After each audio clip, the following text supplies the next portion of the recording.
நல்ல வேலை தீபாவளிக்கு சசியான படம் போட்டுக்கிட்டு இருந்தான். இவங்க பாட்டு மசூரா கருவியா கிருபியா சொல்லிட்டு இருக்காங்க. அல்லாஹ் என்னாவது பார்க்கலாம் உழுந்து ஓடி போயிருப்போம்.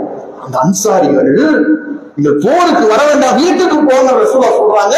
அழுது கொண்டே நிற்கிறாங்க, போக மாட்டேன்றாங்க. அந்த இடத்துலயே நிற்கிறாங்க. அவங்களை தன்னை கட்டி ரசூலா அனுப்புறதுக்குள்ள பெரும்பாடா போச்சு. எப்படியாவது கூட்டிட்டு போங்களேன், எப்படியாவது கூட்டிட்டு போயிருந்தேன், எப்படியாவது நாங்கள் வந்துடுறேன் என்று நன்மைக்காக அவ்வளவு அழுகிறார்கள். ரசூலுல்லாஹ் என்ன செய்றாங்க, வேறு வழியே கிடையாது, வாகனம் கிடையாது, திரும்ப போங்க அனுப்புறாங்க. அழுது கொண்டே திரும்ப போகிறார்கள். சூரா தௌபாவில் அந்த சம்பவத்தை அல்லாஹ் என்ன செய்றான், அழகா நினைவூட்டுகிறான். இப்ப போருக்கு போயாச்சு. அந்த போர்க்களத்துல போகும் பொழுது திரும்ப வரும் பொழுதெல்லாம் ரசூலுல்லாஹ் சொல்றாங்க, மதீனாவில் உங்கள் தோழர்களில் சிலர் இருக்கிறார்கள். நீங்கள் எந்த பள்ளத்தாக்குகளில் எல்லாம் இறங்குகிறீர்களோ அவர்களும் உங்களோடு இறங்குகிறார்கள்.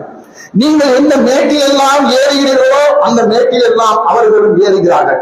நீங்கள் எதிரிகளை சந்திக்கும் பொழுது அவர்களும் சந்திக்கிறார்கள். ஸ்பாட்ல கிடையாது. நல்ல மேட்டர் நல்லா புரிஞ்சுக்கணும். அவங்க யாருமே ஸ்பாட்ல கிடையாது. எந்த ஒரு அடி கூட எடுத்து வைக்கிற அல்லாஹ்வுடைய பாதையில. ஆனால் ரசூலுல்லாஹ் சொல்றாங்க, நீங்கள் சம்பாதிக்கிற அத்தனை நன்மைகளிலும் அவர்களுக்கும் பங்கு. ஒர்க் ஃப்ரம் ஹோம் பண்ணல, ஒர்க் ஃப்ரம் ஹோம் வீட்டுல உட்காந்து வேலை பார்க்கணும். இது வேலையே கிடையாது. இவர் பாட்டுக்கு போய் பொட்டலம் முடிச்சு யாரும் பார்த்துட்டு இருப்பார் கடையில உட்காந்து. இவர் பாட்டுக்கு வேற விவசாயம் பார்த்துட்டு இருப்பார் அன்சாரி. ஆனா நன்மை அல்லாஹ் எழுதி கொண்டே இருக்கிறார். இவர் ஜிஹாதுக்கு போனால் என்னவெல்லாம் நன்மை அடைவாரோ அந்த நன்மையெல்லாம் இவர் வீட்டில் இருந்தவாறே அறுவடை செய்து கொண்டு இருக்கிறார். என்ன காரணத்தினால, எதனால அல்லாஹ் அவங்களுக்கு கொடுத்தான்? உழைக்காம எதற்கு கூலியை கொடுத்தான்?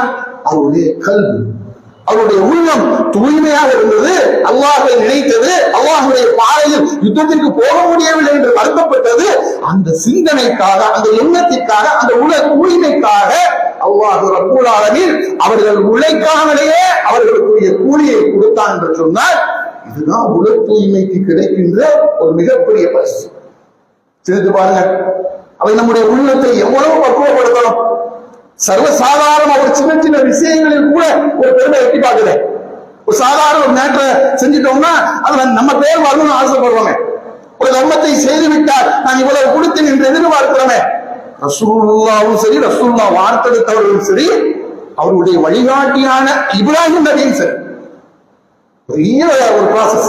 காபத்துல்லாஹ்வை கட்டுறது சாதாரண ப்ராசஸ் கிடையாது. அத்தாவும் மகனும் தான் கட்டுறாங்க. கட்டி முடிச்சுட்டாங்க.